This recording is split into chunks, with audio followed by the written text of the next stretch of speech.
Boa tarde, pais responsáveis pelos alunos do nono ano. Sou o professor Carlos da Educação Física 1. Para a nossa aula de hoje, nós vamos fazer a correção das atividades do caderno 3, tá?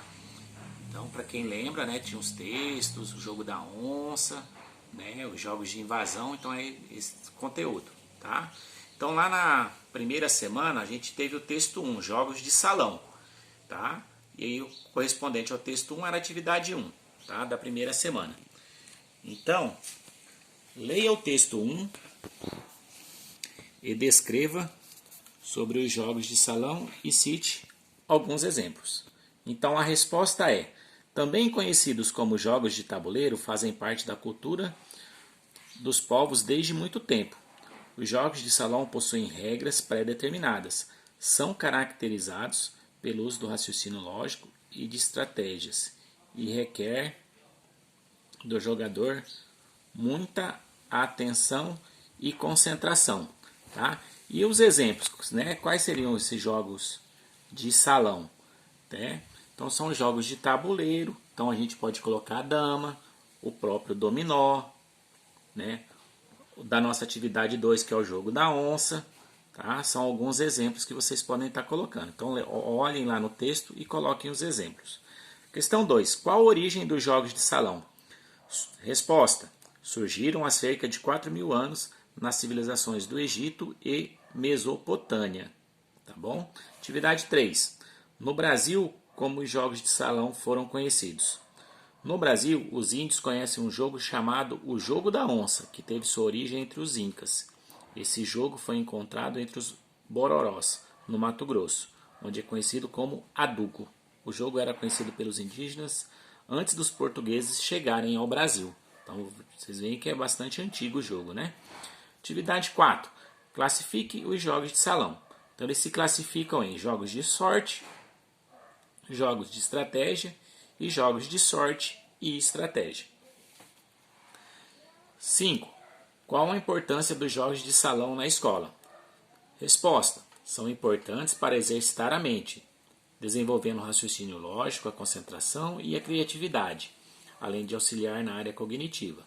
Eles também auxiliam na disciplina. Tá? Lá na nossa segunda semana, né, atividade 2, texto 2, também tinha um vídeo, né, que era sobre o jogo da onça, que também era ainda sobre jogos de salão. Né? E aí a atividade era vocês fazerem este desenho no caderno ou num sulfite e colar no caderno de educação física.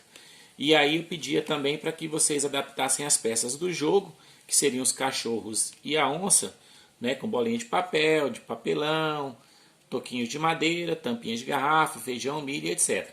Então eu trouxe aqui, ó, né, uma tampinha de garrafa, uma tampinha de refrigerante, tá, e um pedacinho de madeira, que vocês podem estar adaptando, lembrando que são sempre 14 cachorros e uma onça. Tá? Então era só fazer o desenho do tabuleiro e colar no seu próprio caderno ou desenhar no próprio caderno. Tá? Terceira semana, esporte de invasão. Tem o texto de esporte de invasão, tinha um vídeo também, né, que esclarecia um pouquinho mais. E aí a gente vai para a atividade 3, porque é a nossa semana 3. Então, o que são os esportes de invasão? São modalidade onde as equipes tentam ocupar o espaço na quadra ou campo definido pelo adversário, com o objetivo de marcar o gol, cesta ou touchdown, ao mesmo tempo em que se tenta defender a sua meta. Tá? Quais as semelhanças nos esportes de invasão? Ambas as equipes jogam em campos ou quadras retangulares. Numa linha de fundo fica a meta a ser atacada e na outra a que deve ser defendida.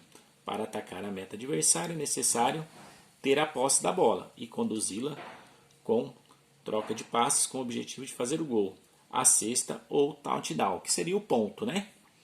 Atividade 3. Cite 3 esportes considerados de invasão. Então eu coloquei aqui, ó, resposta pessoal de acordo com a lista.